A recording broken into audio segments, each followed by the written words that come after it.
Olá, seja muito bem-vindo, seja muito bem-vinda. Começa agora o Gênios 3.0, programa que fala de tecnologia, informação e inteligência artificial, mas sempre com um olhar sobre como tudo isso impacta a nossa vida. E claro que, como sempre, eu não estou nessa sozinha. Quem está comigo é o meu parceiro de bancada digital, o Samuel. Fala aí, Samuel, como você tá? Sempre pronto, Felipe. E o programa de hoje tem um tema bem especial. A gente vai falar de uma tecnologia que está transformando uma das relações mais antigas da humanidade, que é a forma como a gente produz alimento. Da agricultura em ambientes controlados, ao uso da inteligência artificial analisando dados do campo, o que a gente está vendo é o surgimento de uma produção cada vez mais conectada, mais precisa e cada vez mais dependente de informação. Calma aí, Samuel, não conta o programa inteiro para o pessoal ficar com a gente até o final. Mas aproveitando o spoiler que meu amigo deu, olha só o que a gente preparou para hoje.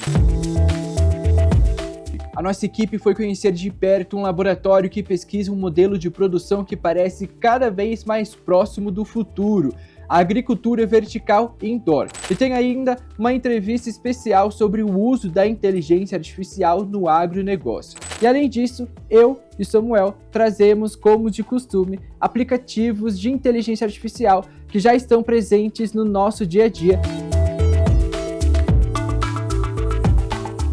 E vamos começar o programa falando sobre um modelo de produção que mistura agricultura, ciência e tecnologia. A nossa equipe foi até o Instituto Agronômico aqui em Campinas para conhecer de perto um sistema de agricultura vertical indoor com iluminação artificial em LED. Quem vai mostrar tudo isso pra gente é a repórter Camila Borges. Camis, conta aí tudo que você descobriu no Instituto. Oi, Felipe, e oi também para você que está acompanhando o Gênios 3.0. É isso mesmo, eu estou aqui no laboratório indoor do Centro de Horticultura do Instituto Agronômico de Campinas. E aqui eles estão desenvolvendo um cultivo indoor, ou seja, as plantas crescem em um ambiente fechado, totalmente controlado e com luz artificial de LED. E para explicar um pouco melhor sobre essa pesquisa, eu estou aqui com o professor Luiz Felipe. Luiz, muito obrigada por aceitar o nosso convite e seja bem-vindo. Oi Camila, tudo bem? Oi pessoal, tudo bem? Nós estamos aqui hoje e agradeço a oportunidade de mostrar um pouquinho do nosso trabalho. Eu sou pesquisador aqui do Instituto Agronômico, dentro da Secretaria de Agricultura do Estado de São Paulo. Eu sou coordenador do Laboratório de Cultivo Indoor. Então o que nós fazemos aqui? Basicamente, nós trazemos a planta para uma sala fechada, com estantes verticalizados. E como que isso é possível? Nós estamos num programa de tecnologia, né? Com novas tecnologias. Nós colocamos luzes, colocamos irrigação ou fertirrigação, que é a água mais os nutrientes, e com isso nós produzimos as plantas aqui e nós podemos produzir outros tipos de insumos para a agricultura também, como mudas. E essa tecnologia só é possível pois muito recentemente os LEDs entraram no mercado como uma opção. Antes nós tínhamos lâmpadas de vapor de sódio, elas esquentavam muito e elas dissipavam muita energia, então a gente não conseguia produzir. E por que essa tecnologia tem chamado tanta atenção também? Ela está em desenvolvimento, né? Isso, Camila, ela está em desenvolvimento ainda. Ela é uma tecnologia que no mundo tem uns 10 anos, aqui no Brasil uns 5 anos. O laboratório, a inauguração dele é recente, é de 2022. E por que ela é recente, né? Justamente por causa da iluminação. Os LEDs eles estão cada vez com um custo menor e nós conseguimos acessar isso na agricultura aqui e proteger essas plantas aqui dentro para a produção. Sim. E professora, em termos de produtividade, né, o quanto esse sistema ele pode se comparar com o tradicional? É uma pergunta muito interessante, Camila. Por quê? Quando nós levamos a planta lá fora, nós temos na agricultura, a planta faz a fotossíntese. O que é a fotossíntese? Ela pega energia luminosa e transforma em energia química. E ela fixa esse carbono e ela ganha massa, ganha produção, ganha volume, né? E o que acontece quando eu vou lá na parte exterior? Eu tenho muitas vezes excesso de temperatura e excesso de luz e a planta para de trabalhar. Ela se protege do calor excessivo, se protege da luminosidade excessiva.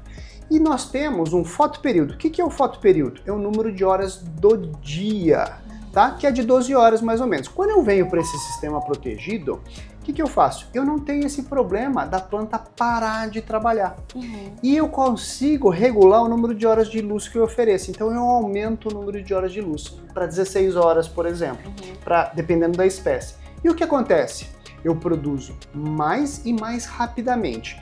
Para as nossas pesquisas, o que nós temos visto aqui? Uma aceleração de ciclo, dependendo da cultura, entre 30% e 50% que a gente tem lá fora. Bacana. E também, você falou um pouco, e o que é possível plantar nesse contexto?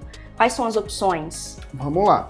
Nós podemos ter unidades produtivas assim dentro dos grandes centros para produzir alimento, reduzir a distância de distribuição, a logística. Nós já temos várias fazendas urbanas com diversos produtos pelo Brasil e nós podemos ter uma unidade produtiva no campo, on-farm. O que a gente faz nesses dois diferentes? No urbano, a gente pode fazer alimentos. Então eu posso fazer folhosas, como alface, rúcula. Eu posso fazer o que vocês estão vendo nas imagens aqui, tomate. Esse é um tomateiro anão e ele produz frutos de tomate de tamanho convencional. E eu posso produzir insumos para agricultura. O que, por exemplo? Mudas. Eu posso fazer mudas de alface, mudas enxertadas de alto valor agregado, mudas de cana-de-açúcar, entre várias outras, tá? Então eu posso fazer, resumindo, alimentos e insumos para agricultura. E ainda tem uma terceira coisa que nós podemos fazer na parte de bioensaios. Como eu consigo acelerar aqui, eu posso fazer validação de diversos produtos da agricultura, como biofertilizantes, como inimigos biológicos, produzi-los e testá-los aqui nesse sistema também. Sim. E nesse caso já existe uma demanda no mercado? Sim, é uma demanda pequena ainda, mas ela já existe. Por que pequena? Porque é um sistema muito novo, ele está sendo desenvolvido ainda, né? E é um sistema multidisciplinar, que ele envolve conhecimentos agronômicos, biológicos, de engenharia, elétrica, hidráulica. Então é um sistema um pouco mais complexo, vamos dizer assim, tá? Mas ele já está em desenvolvimento. Eu vou dar um exemplo. Existem empresas que produzem sementes e mudas que já estão usando essa tecnologia. Existem produtores, por exemplo, de microverde espalhado pelo Brasil inteiro. Produtores de folhosas espalhados em diversos lugares do Brasil. Mas ainda é incipiente perto da agricultura convencional. Sim. E essa tecnologia também pode ajudar, quem sabe, a reduzir os impactos no meio ambiente? Com certeza, Camila. Aqui vocês estão vendo um sistema que a gente chama de subirrigação. O que seria essa subirrigação? A água e os nutrientes, via solução nutritiva, eles entram nas bandejas, né? E dá tempo da planta absorver essa água e evaporar. Eu quase não tenho retorno dessa solução nutritiva. E esses sistemas poupadores de água, eles poupam entre 90% e 95% se eu chegar numa aeroponia, que é um outro sistema. Então são sistemas muito interessantes. Então eu salvo água, uso menos fertilizantes, é praticamente um sistema que eu não tenho aplicação de defensivos aqui dentro, porque é um sistema fechado. Então é um sistema, vamos dizer assim, muito sustentável. Certo. E quais são os próximos passos? Você falou que está em desenvolvimento. Quais são os próximos passos aí que vocês pretendem alcançar? Perfeito. Aqui no laboratório, nós já desenvolvemos vários coeficientes de produção. Por exemplo, quanto eu preciso colocar de luz, quanto eu preciso colocar de água, quanto eu preciso colocar de nutrientes, o tamanho das estantes, como funciona essa parte, tanto da produção biológica quanto da estrutura de cultivo. Então, nós vamos continuar com essas pesquisas aqui no laboratório para diversas culturas diferentes, certo? E o importante é transferir esse material de pesquisa gerado para o empresário, para o produtor, para o público em geral. Para isso nós fazemos o quê? Nós já temos alguns cursos. Eu sou coordenador do workshop Urban Farm, é um evento anual que o Instituto Agronômico realiza, justamente para fazer a difusão dessa tecnologia. E nós trabalhamos muito junto com a iniciativa privada também, para que esses resultados possam ser apropriados por todos. Perfeito. A gente já falou um pouco sobre os próximos passos. Tem um evento que vem por aí? Tem sim, Camila. O 6º Workshop Urban Farm, ele vai ocorrer dia 20 de maio de 2027. É um evento que trata do cultivo vertical que vocês estão vendo aqui de diversas plantas, e ele é acessível a produtores, estudantes, comunidade em geral, mais ou menos 450 pessoas aqui mesmo no Instituto Agronômico. Estão todos convidados a participarem. Perfeito. Professor, muito obrigada pela participação aqui no Gênios 3.0 conosco. E agora nós vamos conversar com a Beatriz Romanini, que é pesquisadora e mestranda de agricultura tropical e subtropical. Ela vai contar um pouco pra gente sobre a pesquisa que ela está desenvolvendo.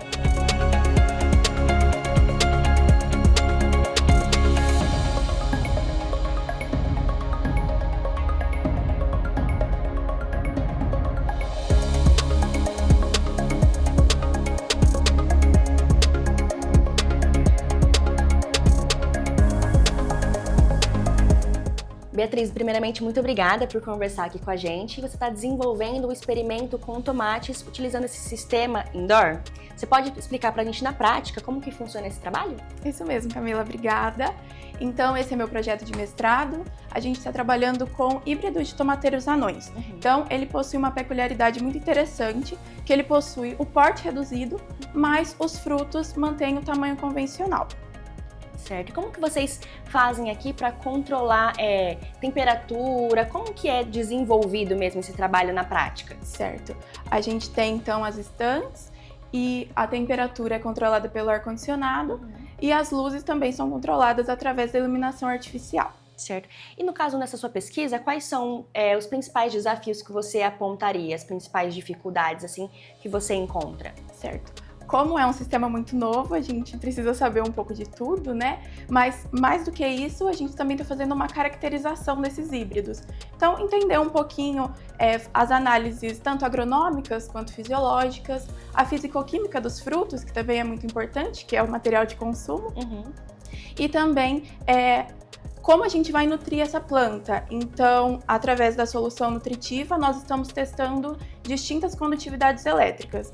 Então, a solução nutritiva, ela é os nutrientes presentes nessa solução que vão passar através de subirrigação pela planta e a planta ela vai absorver o quanto necessário. Então, o intuito do projeto é testar essas distintas condutividades elétricas, pensando numa maior sustentabilidade, um menor uso de nutrientes e um consumo mais eficiente. Certo. E no caso, para quem está em casa e pode estar curioso, essa planta de tomate é uma planta comum? Não, ela é completamente nova, ela foi desenvolvida pela Universidade Federal de Uberlândia e ela ainda está em teste para ser lançada. Certo. Qual o diferencial dela? Exatamente esse porte reduzido, que se encaixa perfeitamente no cultivo vertical indoor, porque a altura é muito importante para a gente, visto que a gente não trabalha mais em metro quadrado, e sim em metro cúbico, então a altura é totalmente necessária para a gente, e esses frutos que possuem um tamanho convencional. Certo, você já falou um pouco que está em desenvolvimento, tem alguns desafios, mas quais são os próximos passos da pesquisa? Tá, então a gente quer entender se esses híbridos eles se comportam bem aqui nesse sistema, se eles são produtivos ou não, e avançar com outros genótipos e entender um pouco mais desse sistema alinhado aos tomates. Perfeito, participação aqui conosco. Espero que você aí de casa tenha gostado e entendido a importância dessa pesquisa sustentável que pode auxiliar aí na produção de hortaliças, tanto alimentares quanto outras produções. E eu volto com você aí do estúdio, Felipe. Camila, obrigado pelas informações. E tem uma coisa que chama muita atenção aqui, Samuel. Por muito tempo, a ideia de agricultura esteve associada ao campo aberto, ao clima, à estação do ano. E agora, a gente está falando de produção controlada por luz, temperatura e dados. O que muda nessa relação? O que muda, Felipe, é a lógica da dependência. Durante séculos, a agricultura funcionou reagindo à natureza. O clima, a chuva, a luz solar, o solo. Tudo isso definia o ritmo da produção. Nesse modelo indoor, parte dessas variáveis passa a ser controlada. A luz deixa de ser natural e passa a ser programada. O ambiente é ajustado para acelerar ciclos, reduzir perdas e aumentar a produtividade. E isso tem um impacto enorme, porque a agricultura começa a funcionar cada vez mais como um sistema de precisão. E ao mesmo tempo, a gente está falando de uma pesquisa que tenta reduzir o uso de agrotóxicos, diminuir perdas e otimizar recursos naturais. Ou seja, não é só produzir mais. Existe também uma discussão sobre sustentabilidade. Exato. E o que é mais interessante é que a tecnologia aqui não aparece como uma oposição à natureza, mas como uma forma de produzir com mais controle e eficiência. Num cenário de mudanças climáticas e pressão crescente por produtividade, a informação passa a ter um papel tão importante quanto o próprio solo ou a água. A tecnologia começa a mudar não só a forma como a gente produz, mas também como a gente pensa na agricultura. E no próximo bloco a discussão continua, mas agora com foco na inteligência artificial aplicada ao campo. Mas tudo isso no próximo bloco. Fica aí porque o Gênios 3.0 volta já!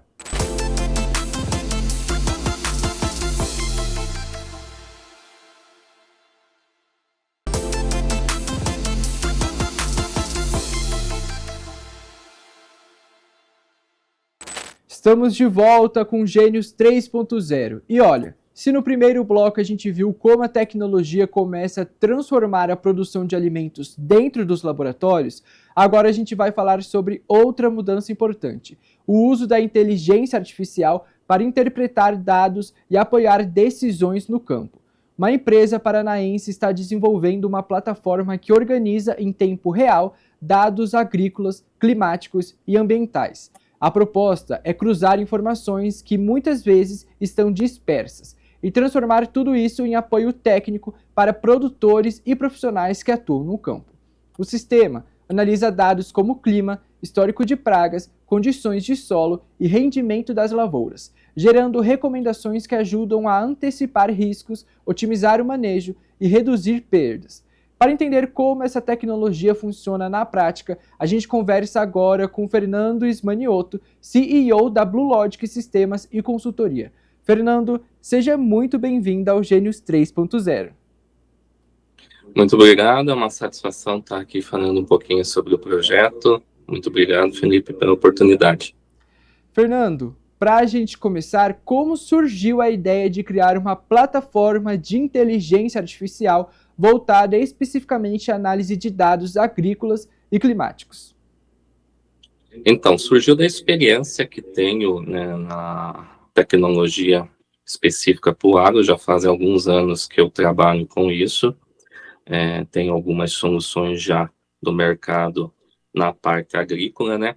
E num evento que eu estive em Maringá, né, tive a oportunidade ali de conhecer o responsável pelo IDR na região, né, de Maringá, e ali a gente começou a conversar, né, e surgiu ali uma possibilidade de fazer esse projeto piloto ali na região. Eu já tinha uma ideia base da solução, apresentei para ele essa ideia, ele achou muito interessante e abriu as portas ali para que a gente pudesse colocar isso em prática ali na região.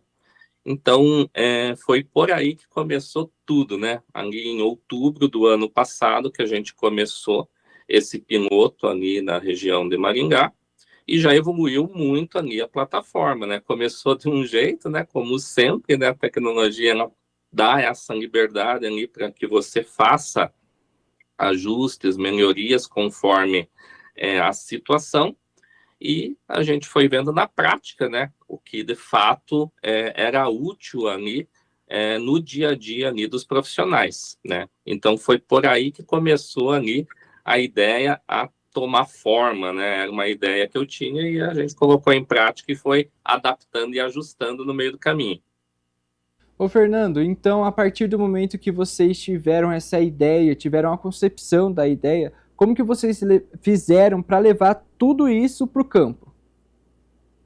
Então, a primeira versão, né, vou colocar dessa forma, ela funciona através do WhatsApp. Então, basicamente, o profissional, ele interage com o WhatsApp e internamente tem a tecnologia, tem a inteligência para processar o que ele está solicitando e devolver para ele uma resposta, devolver um arquivo, Então, o profissional ele consegue interagir por áudio, ele consegue interagir enviando arquivos, ele consegue interagir de várias formas com texto, e essa tecnologia por trás ali, né, buscando informações numa base de dados que a gente tem também, né, então é um aparato ali de tecnologias, banco de dados próprio ali que a gente foi, ao longo do tempo, guardando informações, juntamente com outras tecnologias para dar ali uma informação mais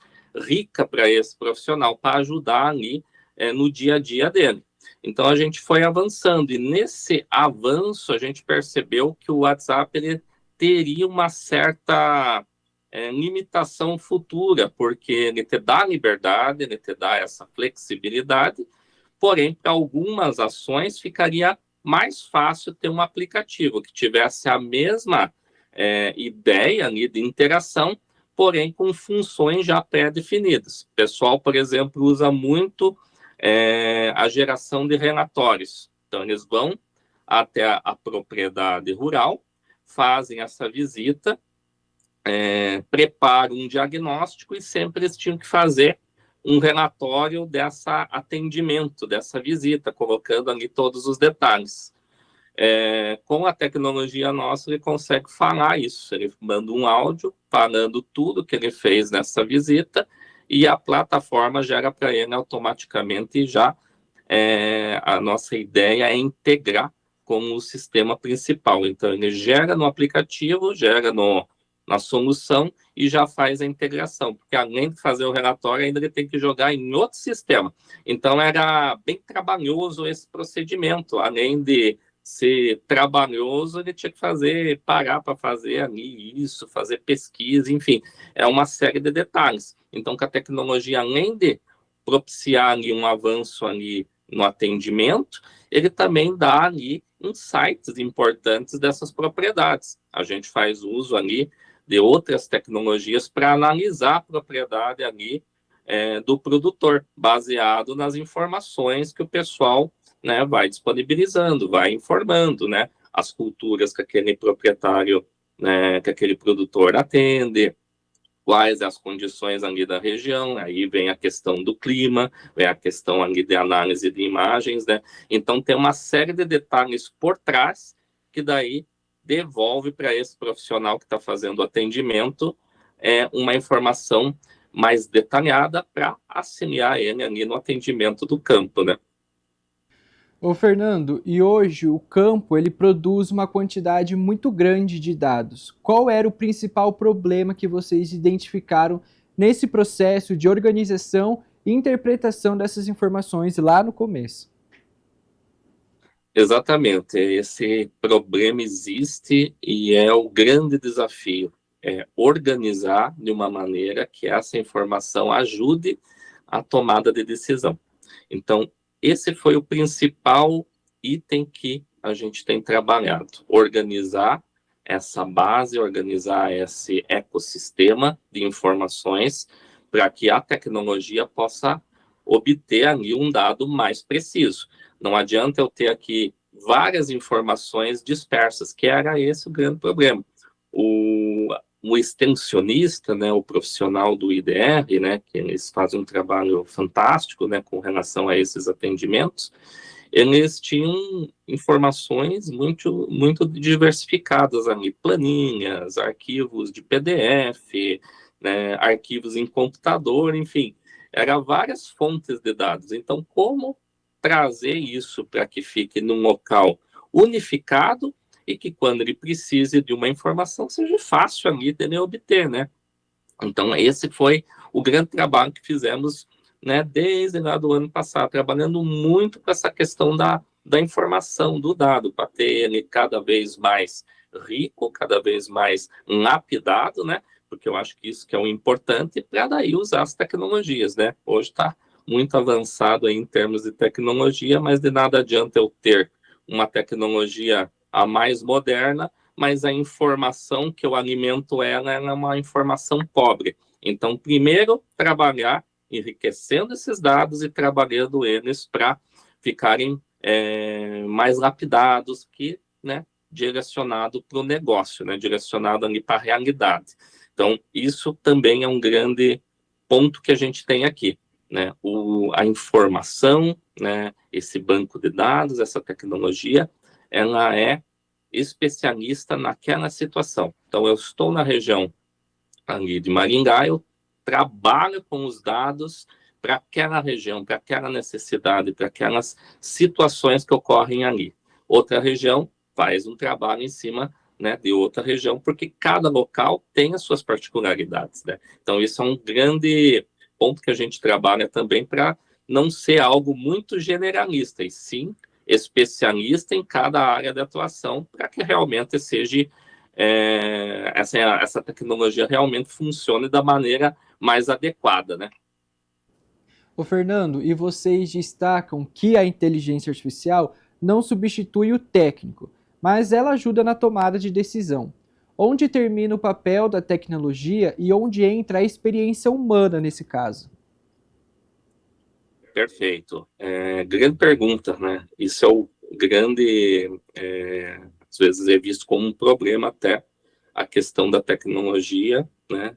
Vir a ser ali um recurso que vai substituir. Isso de forma alguma. A tecnologia é uma ferramenta que ela vai te apoiar.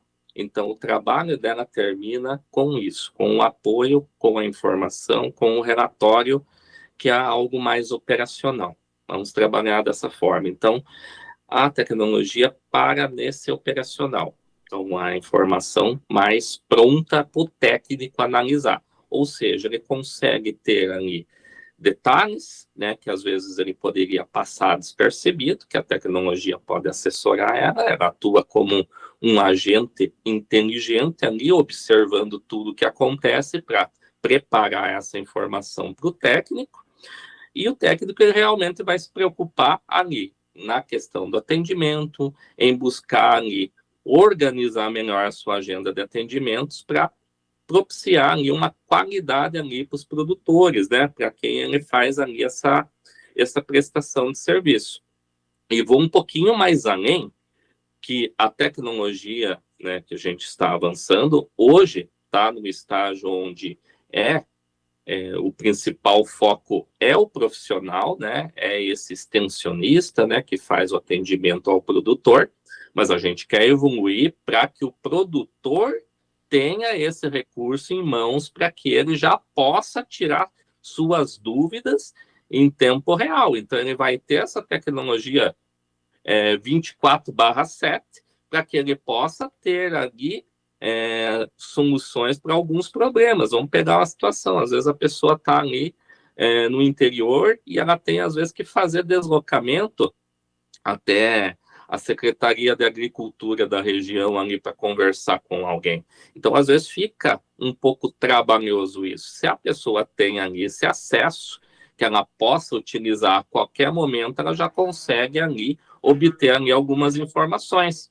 Isso até tira um pouco ali da questão do extensionista também. Ele vai se preocupar com casos mais sérios, ele não vai se preocupar ali com detalhes mais básicos. Então, amplia ali a agenda dele, que ele pode prestar mais atendimentos e pode prestar atendimentos com mais casos com mais dificuldade ali, que precisam de um apoio ali, né, presencial, né? Fernando, agora para finalizar a nossa entrevista, quem vai fazer a última pergunta é o Samuel. Fernando, durante muito tempo o campo foi marcado pela experiência prática, pela observação direta e pelo conhecimento passado de geração em geração. Agora, a gente começa a ver decisões sendo apoiadas por sistemas que analisam grandes volumes de dados em tempo real. Na sua visão, como equilibrar esse conhecimento humano acumulado com uma agricultura cada vez mais baseada em dados e previsão? Ótima pergunta, Samuel. Essa união da experiência do campo junto com a tecnologia é primordial para o avanço tecnológico. Como eu comentei no início, não adianta eu ter a melhor tecnologia se eu não tenho a informação.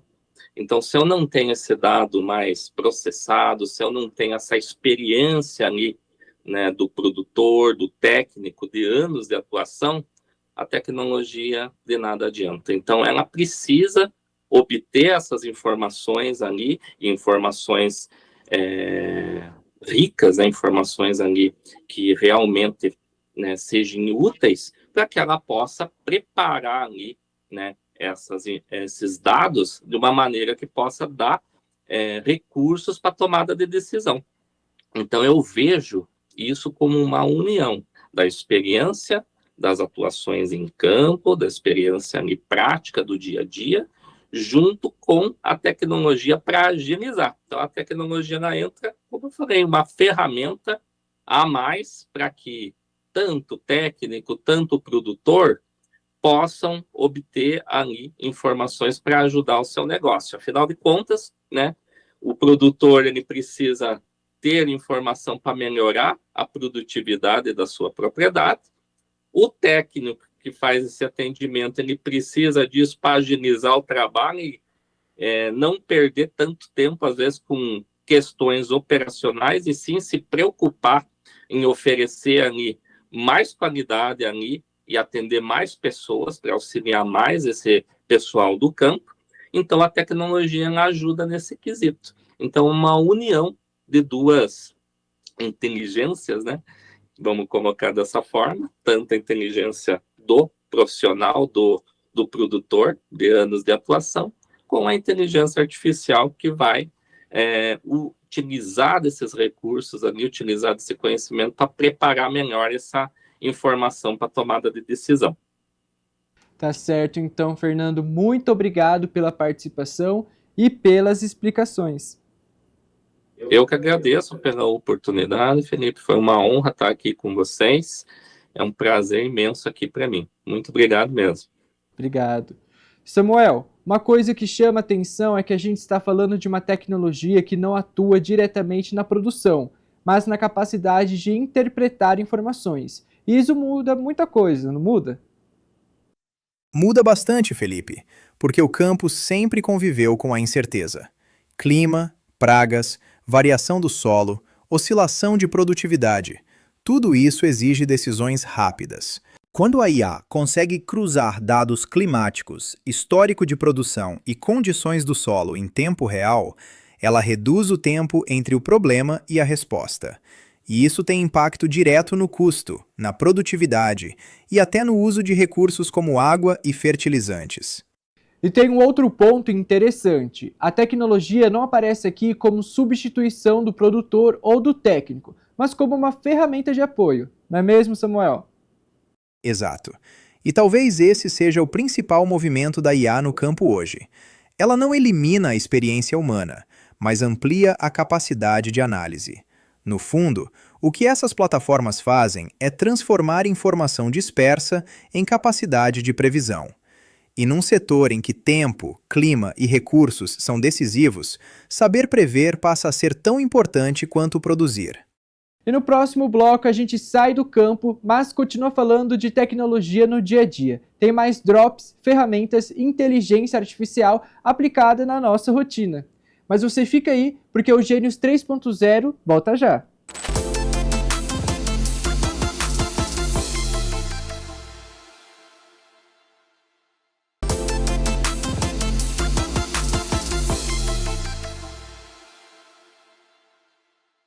Estamos de volta com o Gênios 3.0 e olha só, se nos 2 primeiros blocos a gente falou sobre tecnologia no campo, agora é hora de mostrar como a inteligência artificial também está transformando a rotina de quem cria, pesquisa, trabalha e organiza o dia a dia. E a gente começa com uma ferramenta que tem chamado a atenção pela velocidade e pela precisão na criação de imagens, o Nano Banana 2, também conhecido como Gemini 3.1 Flash Image. É uma IA desenvolvida pelo Google que consegue criar e editar imagens em alta velocidade. Dá para trocar fundo, alterar roupas, ajustar iluminação e até criar infográficos com mais precisão de texto. E o mais interessante, a inteligência artificial consegue manter a consistência visual do personagem ou do objeto, mesmo em diferentes edições. Na prática, é como ter um estúdio de edição e criação visual funcionando em tempo real. E o que mais chama a atenção aqui, Felipe, é que a velocidade começa a mudar a relação entre ideia e execução. Antes, existia um intervalo entre imaginar e produzir. Agora, esse intervalo diminui cada vez mais. A IA não só gera imagens, ela responde quase no mesmo ritmo do pensamento. E isso transforma a forma como as pessoas criam, testam e até consomem conteúdo visual. E falando em acesso à informação, uma outra ferramenta que ganhou muito espaço nos últimos tempos é o Perplexity. Diferente dos buscadores tradicionais, ele funciona como um assistente de pesquisa baseado em inteligência artificial. Você faz uma pergunta e ele entrega uma resposta pronta, organizada e com as fontes utilizadas. O sistema cruza informações da internet em tempo real e ainda consegue resumir conteúdos complexos de forma mais direta. Além disso, existe um modo mais aprofundado que realiza pesquisas mais complexas e trabalha com raciocínio mais elaborado. E talvez a grande mudança aqui seja na forma como a gente se relaciona com o conhecimento. Durante muito tempo, pesquisar significava navegar entre links. Agora, a Interdosatudade organiza, resume e entrega uma interpretação pronta. Só que isso também exige mais atenção da nossa parte, porque quando a tecnologia começa a mediar o acesso à informação, entender as fontes e verificar o contexto continua sendo fundamental. Agora, para quem quer automatizar tarefas e ganhar tempo no trabalho, uma ferramenta que tem chamado atenção é o Lind AI. A plataforma funciona como um assistente virtual baseado em inteligência artificial, capaz de gerenciar e-mails, organizar reuniões, produzir relatórios e até interagir com sites e sistemas como se fosse um usuário humano. E o mais interessante é que tudo isso pode ser configurado sem necessidade de programação. A ideia é que cada pessoa possa criar o seu próprio agente de IA para executar funções específicas. E isso mostra um movimento muito importante, Felipe. A Interdosatudade deixa de ser apenas uma ferramenta de consulta e passa a executar ações. Não é mais só responder uma pergunta, mas organizar rotinas, interagir com sistemas e tomar pequenas decisões operacionais. É como se a gente estivesse criando verdadeiros funcionários digitais para absorver parte das tarefas mais repetitivas do dia a dia. Samuel, e depois de tudo isso, fica a sensação de que a inteligência artificial está cada vez mais presente nas pequenas decisões do nosso dia a dia, da produção no campo à organização de uma reunião. Exato. E talvez a principal mudança não seja só tecnológica, ela é comportamental. Porque a IA começa a participar de processos que, até pouco tempo, dependiam exclusivamente de tempo, experiência e atenção humana. No fim, a discussão não é só sobre o que a tecnologia consegue fazer, mas sobre como a gente escolhe conviver com ela. E é com essa reflexão que o Gênios 3.0 vai ficando por aqui, mas eu te espero no próximo episódio. Muito obrigado pela sua audiência e até mais!